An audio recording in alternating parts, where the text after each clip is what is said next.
চলতে ফিরতে একটি আয়াত বেশি বেশি করে পড়ুন।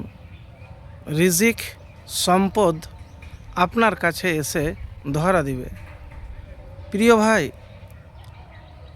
আমি আজকে রিজিক বৃদ্ধির আমলের কথা বলবো।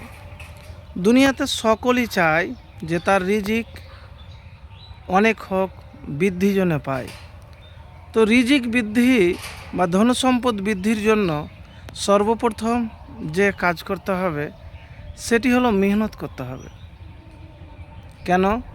সূরা জুমাতে আল্লাহ সুবহানাহু ওয়া তাআলা বলেন যে নামাজ যখন শেষ হয়ে গেল, হে বিশ্বাসীগণ, তোমরা রিজিক তলাশের জন্য জমিনে ছড়িয়ে ছিটিয়ে পড়ো।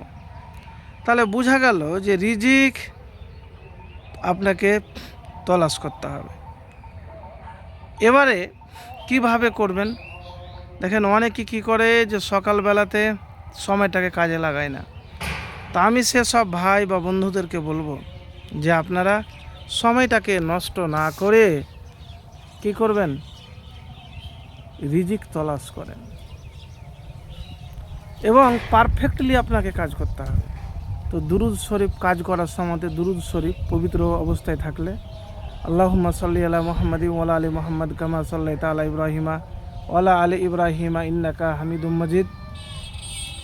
আল্লাহুম্মা বারিক আলা মুহাম্মাদিন ওয়া আলা আলি মুহাম্মাদ কামা বারাকতা আলা ইব্রাহিমা ওয়া আলা আলি ইব্রাহিমা ইন্নাকা হামিদুম মাজিদ। আল্লাহুম্মা বারিক আলা মুহাম্মাদিন ওয়া আলা আলি মুহাম্মাদ কামা বারাকতা আলা ইব্রাহিমা ওয়া আলা আলি ইব্রাহিমা ইন্নাকা হামিদুম মাজিদ। তারপরে ওয়ারজুকনা ওয়া আনতা খায়রুর রাজিকিন, ওয়ারজুকনা ওয়া আনতা খায়রুর রাজিকিন বেশি বেশি করে পড়বেন। ওয়ারজুকনা ওয়া আনতা খায়রুর রাজিকিন। তো এই আমল কখন করবেন? চলতে ফিরতে করবেন। লা হাওলা ওয়ালা কুওয়াতা ইল্লা বিল্লাহ, লা হাওলা ওয়ালা কুওয়াতা ইল্লা বিল্লাহ। দেখেন, আপনি যে করলেই পাবেন এটা কিন্তু নয়। যদি আল্লাহ আপনাকে দেয় তাহলে পাবেন, এ ভরসা আপনাকে রাখতে হবে। আমি শুধু আপনাকে বলবো, ব্যাস এতটুকুন। এখানে আপনার দোয়া, আপনার আমল যদি কবুল হয় তাহলে রিজিক আপনার কাছে, সম্পদ আপনার কাছে এসে ধরা দিবে। ধন সম্পদ, ধন দৌলত আপনার কাছে এসে ধরা দিবে। তো প্রিয় ভাই, এবারে দেখেন, রিজিক আসার জন্য রিজিক শুধু টাকা পয়সা নয়, ধন সম্পদ নয়। রিজিক হলো সুখ শান্তি। কেমন? ভালো পরিবার, ভালো স্ত্রী, ভালো সন্তান, ভালো ছেলে, ভালো মেয়ে, ভালো বাপ মা, এগুলি কিন্তু রিজিক ভাই।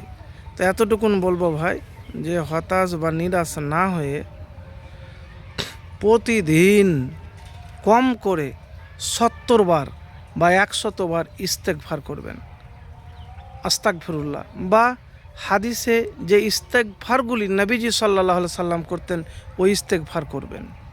আল্লাহর কাছে চেয়ে তো দেখেন, ইনশাআল্লাহ ফলাফল পাবেন।